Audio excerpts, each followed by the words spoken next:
Hello everybody and welcome to Storm Reads, and today I'm going to be doing a May new release video.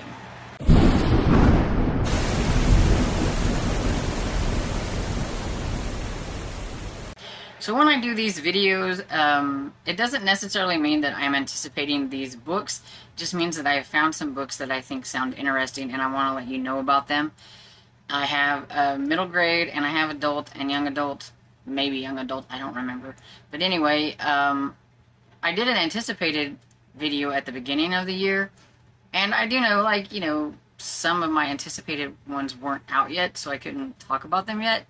So if there is one here that I am anticipating, I will let you know, but for the most part, these are just books that I think, I may tag on Libby that sound really cool, and I wanted you to know about them. I'm starting with middle grade, and then we'll move down into the adult, young adult, or whatever. And so the first one I have is Supernatural Files of C.J. Delaney by Carol Williams. Carol Williams is a debut author, and so I am curious about this one. I like the cover. I think it sounds cool. Maybe you will too. Unmasking Evil Witches, Rescuing Kidnapped Pets, Saving the Town from Evil. Exactly what kid reporter C.J. Delaney had in mind for summer vacation. When a boring old skate park opening becomes the scene of supernatural occurrences, C.J. Delaney can't believe her luck. This is just the kind of big story she's dreamed of breaking for the town's local newspaper. With best friend Parker in tow, C.J. is determined to get to the bottom of everything and save the town from evil. Isn't this what summer vacation is for? But when all answers point to someone close, CJ stands not only to lose her byline, but the scariest thing of all, the people and the pets she loves. With a strong, snappy voice and a warm sense of humor, the Supernatural Files of C.J. Delaney is a fast-paced, middle-grade mystery with just the right amount of hair-raising thrills. And so we'll see, because it sounds like it will be interesting and cute, and I'm definitely going to be marking it down on my Libby. And this one comes out May 7th, and it's from Holiday House. The next one I have also comes out on May 7th. Maybe if I say that at the beginning, I won't forget. And it's from Candlewick Press. It's called The Secret Library by Magon. Hopefully I'm not pronouncing that wrong. And it says, since Grandpa died, Dally's days are dull and restricted. She's 11 and a half years old, and her exacting single mother is already grooming her to take over the family business. Starved for adventure and release, Dally rescues a mysterious envelope from her mother's clutches, an envelope Grandpa had earmarked for her.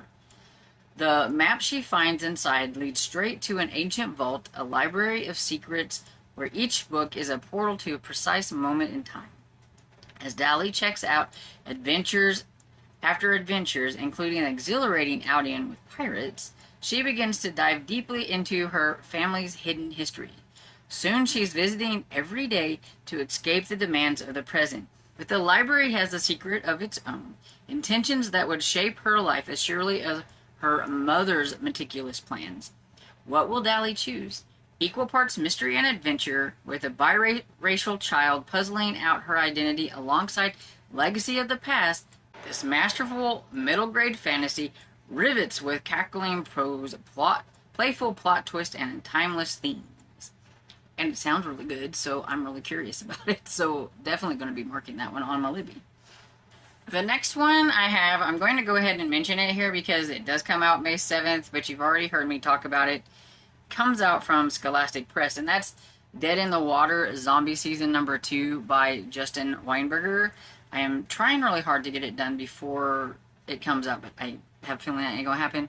But anyway, can't really tell you a whole lot about it because it would spoil things that happened in the first book, but it does kind of take place right after the aftermath of some of the things that happened at the end of zombie season. And you have some displaced redwood people. They call them zombie displaced persons. And they're just trying to get their lives back together, trying to, figure things out. And you got the same group of characters from the first one and this one, and how they're going to have to try to figure out how to save their family and friends and town and everything, again, from what's happening with the zombies when I think they're growing a little bit larger. Okay, this next one I have, I read the first one last year. I didn't even realize it was going to be a series until later. I looked it up and I was like, oh wait, this is like going to be a series. I mean, it wasn't one of those that ended like it could be a series. And so I think it's just going to be kind of like, well, we had vampires in the first one, and I have a feeling we're going to have werewolves or something in this one, because it is called Moon Madness by Julie Murphy, and this is Campania Number 2. So, last year, Maggie and Nora didn't exactly get the summer of their dreams. Instead, they had to survive a camp run by a covert clan of vampires. But this year, Campsylvania is back and under new management. Gentle, hippy-dippy Luna Lupowski, I'm probably saying it wrong. So the girls are convinced to give camp another try. All Nora wants is an unforgettable experience with her best friend.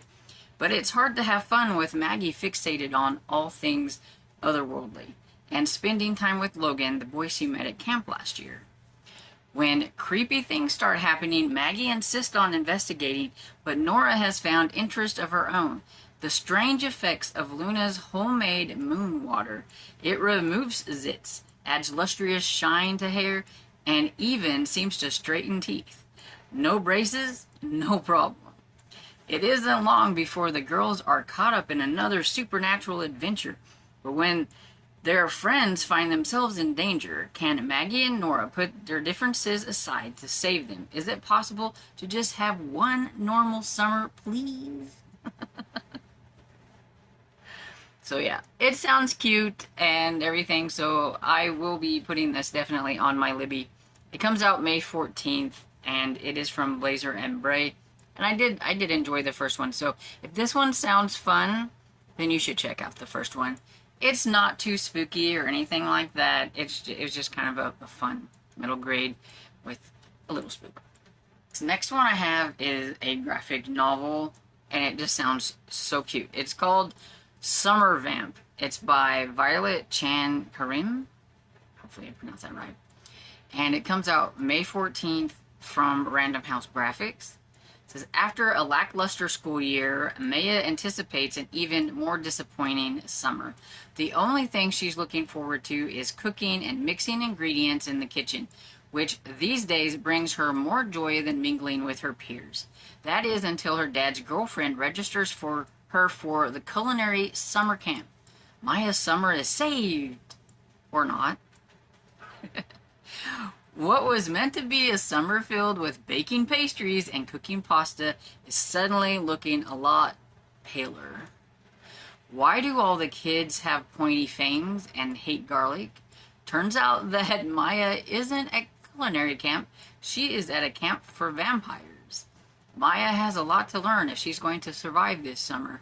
And if she's lucky, she might even make some friends along the way.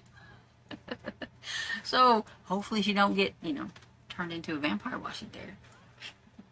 But it sounds like it would be super cute. I mean, talk about, different kind of summer camp. This one I have is The Neighbor's Secret by Diana Sussman. And it is a mystery. It says, Maddie's life is a mess. It's always a mess, it seems like, with these middle grades. Along with the usual hassles of 8th grade, her best friend Rachel has gone boy crazy and seems drawn into a new crowd. To make matters worse, everyone's teasing Maddie for impulsively breaking into her neighbor's home when her imagination goes wild, thinking that she saw a magical creature called Yeti inside. Uh-oh. Then the new neighbor pulls into their driveway, and Maddie thinks she sees a human hand pushing out the tailgate of their car. Okay. Other strange events follow. Are they kidnappers? Spies? Maddie's convinces Rachel to help investigate, hoping that working together will bolster their friendship. But that looks unlikely after both of them crush on the new neighbor's son, Alex. Uh-oh. Maddie is in a no-win situation. If she proves the new neighbors are spies, Alex will hate her. If she finds out there's no spies and dates Alex, Rachel will hate her. But Maddie can't resist solving a mystery and soon finds herself on a collision course with her best friend, her first crush, and the dangerous world of espionage. Her entire world and her life is at risk. And, I don't know, but it sounds cute, so hopefully it will be.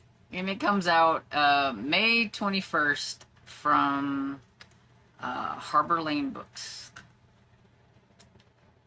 And I will say that I actually have this one as an e-arc, I believe. And so I'm hoping to get to it. We'll see if I get to it before it comes out.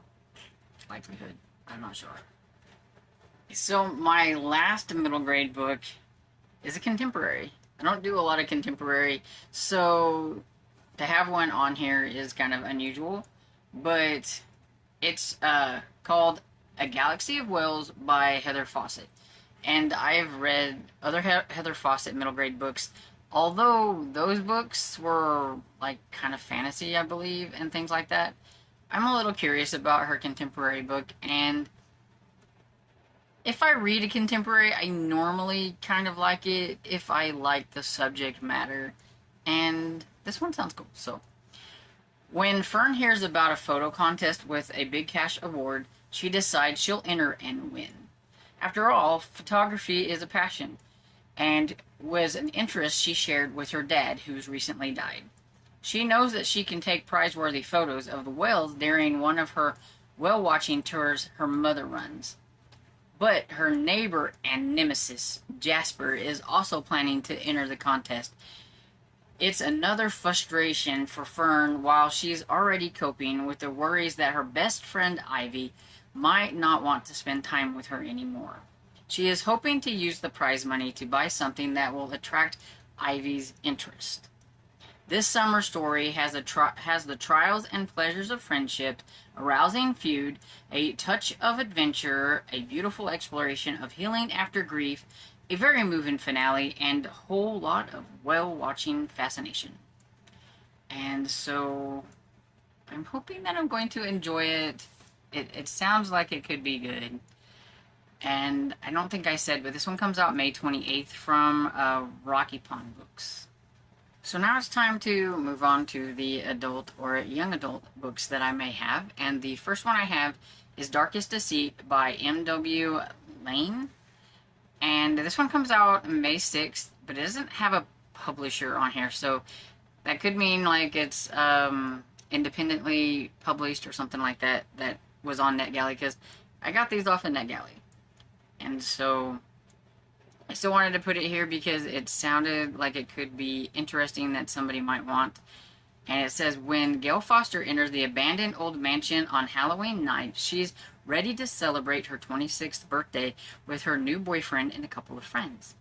But as they explore the ancient house, Gail begins to question her companion's intentions and loyalties. As her paranoia deepens, she becomes more and more convinced that no one is who they say they are, and that a dark figure from a fateful night in her past is inside the mansion with them, hungry for vengeance. Will Gail be forced to relive the deadly events that changed her life forever and hope she can survive a second time? Or will she at last reveal the horrible secret she's kept locked inside for the last 10 years and finally embrace her own darkest deceit? I mean, it sounds kind of cool. So, I'm hoping it comes out on something that I can grab, like Libby or something like that, because it sounds really interesting. It's got a spooky cover. I love spooky covers. So the next one I have is the first in series, and it's called Murder at the Paris Fashion House by Nancy Warren. It is the first book in the Abigail Dixon mysteries. And if at any time this book sounds familiar to you, it does say that it was previously published as Death of a Flapper. So it must have got picked up again maybe by somebody. and published again. So I've never heard of it, so I'm putting it here in case somebody else hasn't, but just in case it sounds familiar, that might be why. It's a historical mystery, and it comes out May 8th, and it's from Storm Publishing. And you know how I like my historical mysteries. So it says, a Chicago news reporter chases her big break in Jazz Age Paris, an exclusive with a renowned couture designer and stepmother lying dead among the silk sequins. Uh-oh. Paris, 1925, when news reporter Abigail Dixon trades the Chicago newsroom for the Paris fashion scene, she finds herself dazzled by the latest looks from Coco Chanel, sipping champagne at the Ritz and interviewing famous designers. Stepping into her very fancy gown that I cannot pronounce, I'm not even going to attempt that French-sounding name, she is already swooning over the exquisite gowns. The last thing she expects to find is her estranged stepmother lying dead on the fitting room floor and Abigail framed as the prime suspect. That's all I'm going to read. It's a mystery. You don't need to really know any more than that. It sounds like it could be pretty interesting. You know, you got your house of fashion and all that kind of good stuff. Oh, it's aided by a new friend, including young new reporter Ernest Hemingway. You have Coco Chanel and the dashing Lord Frederick. So there you go. Got Ernest Hemingway. That caught my eye there, so I had to say it. Sounds kind of interesting. So yeah, definitely be marking this one on my Libby if it's there. I don't know much about Storm Publishing, so I'm hoping I'll find it either that or on Hoopla, because some of the smaller publishers are usually on Hoopla. So hopefully. So this next one, I am probably going to butcher the author's name, so just know that going right off. And so it's called The Hunter's Daughter by Nicola Solvenik.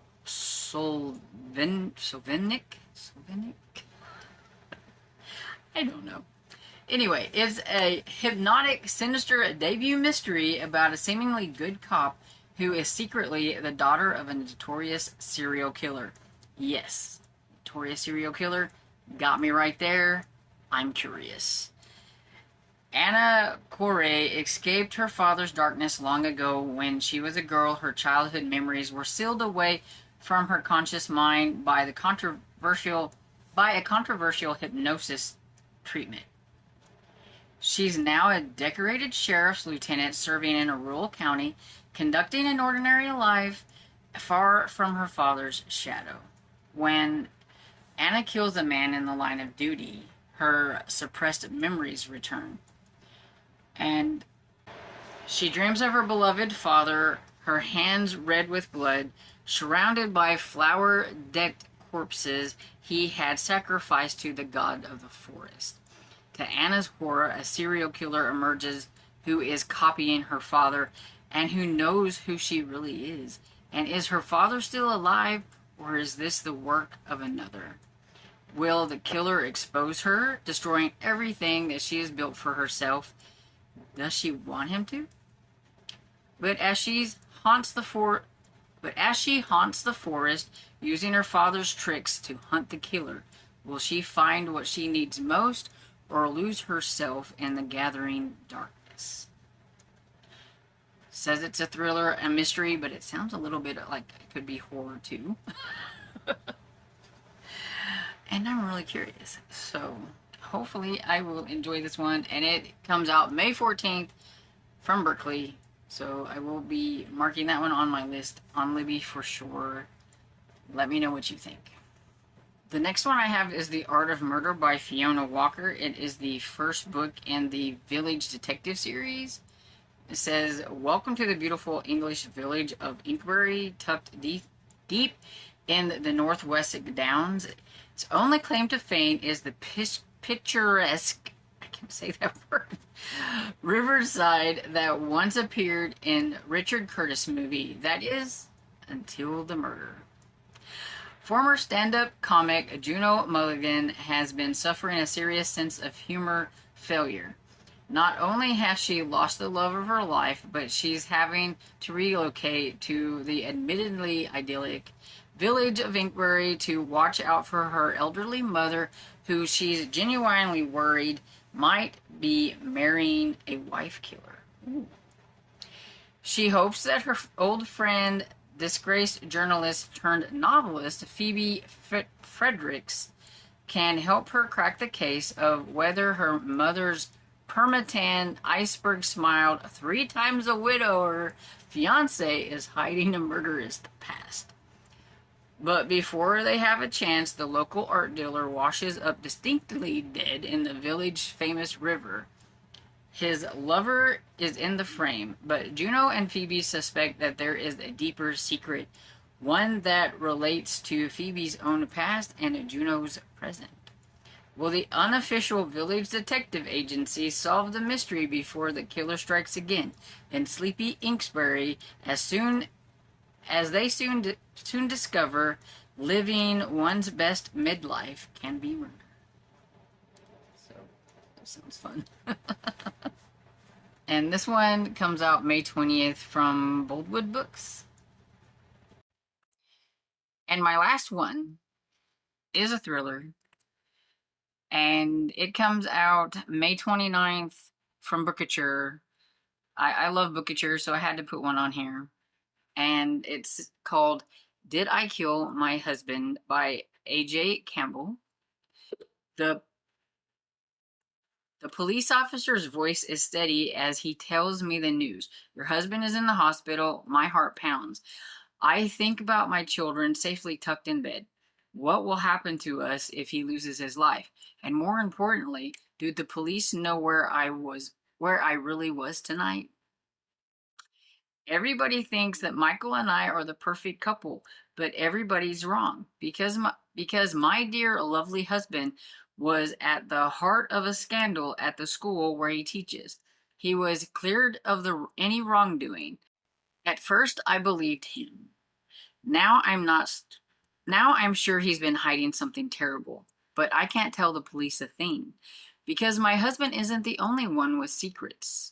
So as I stand here knowing I have to tell my children that Michael is fighting for his life, I ask what would be worse? For my husband, the much-loved local teacher, to die, or for him to live and for all his lies to come home again? In the end, the choice is easy. I know what I have to do. I tell the police that I would never ever hurt my husband. But will they believe me? This is a heart-racing thriller that you won't be able to put down. Perfect for fans of The Housemaid, is what it says. And so, I don't know, but I was kind of curious. I mean, it kind of sounds like you might know where it's going. So I'm really curious if there's going to be like this like twist and everything. And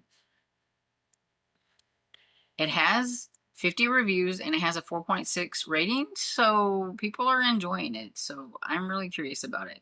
So I definitely will be marking that one on my Libby. And that's the last one. Yeah, there was quite a few this go around that I really enjoyed, mostly I think middle grade. But you know, that's where my heart is.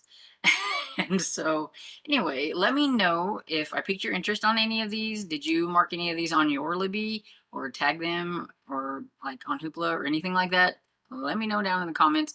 I always love hearing if I'm giving you good information or not, and everything. And so I hope you enjoyed this video, and if you did, please give it a thumbs up and subscribe. And I will see you all in the next video. Bye.